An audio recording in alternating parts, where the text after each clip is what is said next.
Саламатсыздарбы? Мен Алтынай Арстанбекова, көз карандысыз журналистмин.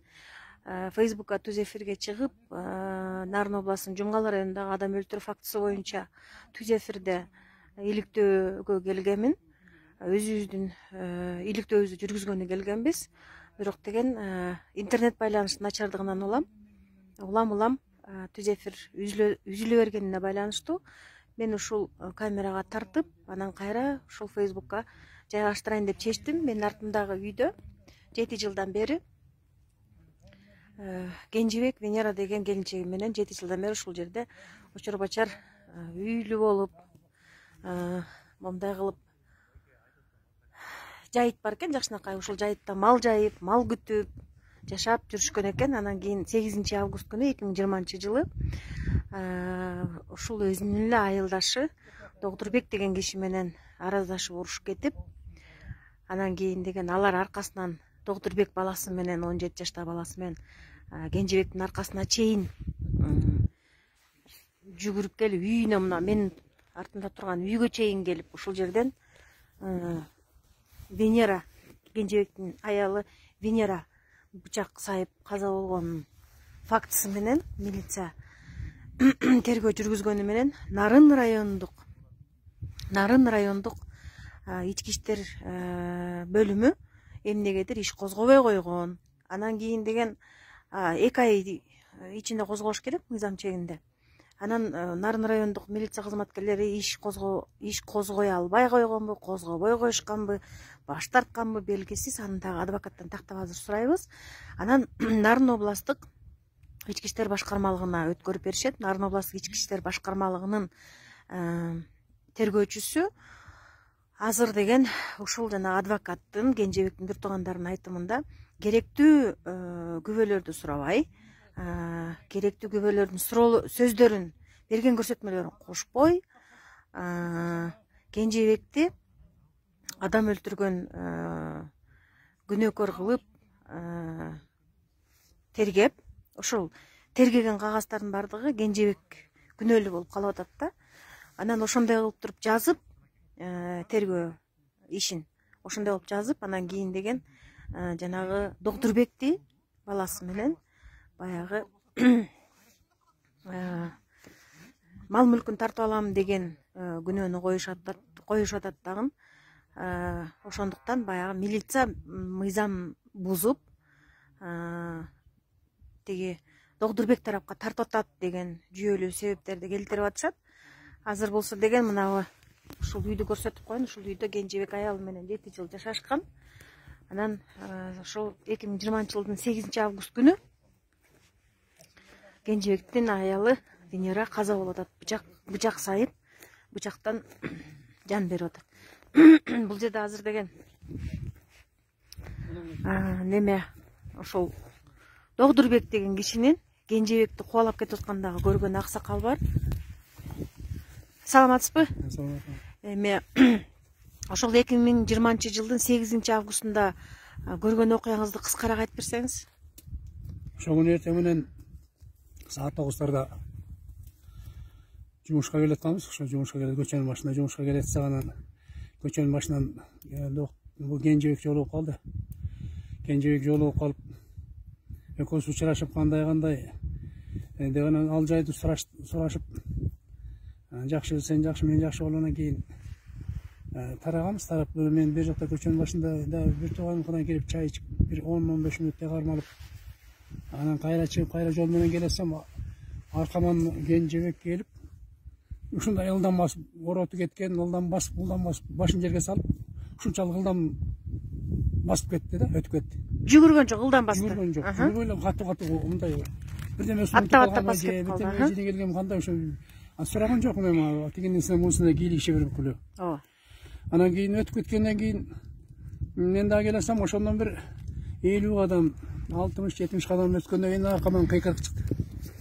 Карасам, Догдурбек баласы экөө кыйкырып, ушуну өлтүрөм, токто деп анан оосунан ак ит келип карайт чыгып, ушундай аздырынып келатты. Аркасынан куалап кетип. Аркасынан куалап кетти. Ушундай ылдам басып, желе жортуп, ошондо мен бир андан отеле жетип келишти. Айта бериңиз. Анан жетип келгенден кийин айта бериңиз. Булардын урушканын түшүндүм дагы, анан кийин баягы адамгерчилик пасипамды кылайын деп анан кийин ала кучагымда жайып моундай тостум. Тоссом болбой эле кетип курсактан моундай чап чыйган боюка сылтып үргүтүйдү. Тосуп не дедиңиз ата? Ой, садан кетейин, урушпа, ага тең элбечи, ошого да тең элесиң, сен жакшы боласың, эмесиңби, каалайм ушун, барба деп ушундай. Эми бул Кудай астында өзүмдүн адамдык паразатымды сактап ушуну жалдырап, кармап кучактап калайын десем болбой, кучактан алып, ыргытып тур мындай деп. Колумда мындай оролгон жиби бар, бир чылбыр 3 метрдей. Анан Ата кечирип коюңуз, Догдурбек улураакпы Кенжебекке караганда? Жашы улураакпы? Жаштарынан айрым ошо 5 жаш. Улураак экен, Анан кийин болбой эле мени ыргытабай эле кетип калды. Анан ошол жерден Кудай эсиме сала койду. Бир калп айтышты. Эки киши урушса, ошону элдештирүү максатында калп айтышка болот экен. Алла Таала уруксат берет экен ошодончу. Ай, Докторбек барба. Анын мынтыгы бар, мен көргөм. Атып салат, барба деп ушундай калп айтыйын да. Калп айтыйсам да кыроо деген жок. Кыроо деп эленен кийин чуркаган боюнча кетишти. Кубалаган боюнча баласы да чуркады, өсү да чуркады. Кетишти. Мен ошол жерден бир дагы 50 метр бери усагандан кийин өзүмдүн биякта жерим бар болчу, мындай көбөдө ылдый жерде. Ошол жакка кирип кеттим. Ошо мындай бул деңгээлден тияк 3 метр тереңдикте. Анан ошонун ичинде өзүмдүн жумушумду кылып бир жарым сааттай жүрсөм, анан тияк башына келип калсам, анан Докторбек баласы экөө жайма-жай ушу 35-40 метрдин аралыгында мындай ушу кайра мен түшүмөн өтүп кетишти. Үйүн көздөй. Анан эмнени байкадыңыз ошол моментте? Мага тигинен 1 километр баксак бар, жер өйдө ылдый көрүнбөйт, бияка келген эмне болгону көрүнбөйт, мага билген жокмун да. Анан мага эркек киши сөгүшө берет, мушташа берет, тебише берет, анан этибар деле алган эмесмин. Анан кечинде ар кайсы кишилерден угуп калдым, ошо тиги Кенжебек аялын өлтүрүп салыптыр. Эмнеси болду, таң калып эле калганбыз. Агай, сизге бир суроо да. Баягы ошол андан бери 4 ай 5 ай убакыт өтүп атат. Ошол маалдан бери Догдурбек тараптан сизге кысым көрсөтүү болдубу, коркутуу болдубу? Жок, Докторбек аны баягы кыргызча айтканда Кудай алсын, саламга да келбейт. Ошентип байке сиз ушу менин тосконуңузга тиги ыраазымын деп да койбойт. Жок, эми жанагы милиция тергеп баштагандан бери сизге коркуткан жокпу? Жок, андай жок. Мен 20-25 жаштай күчү болду Докторбек. Милиция тарабынанчы ага? Милиция тарабынан деле билбейм, андай унчукпай тымтырса эле калды. Бирок сизди күбө катары чакырып атышабы? Ошо күбө катары 1-2 жолу барып келди, анан түшүнүп алып кагаздарына кол койдуруп коет.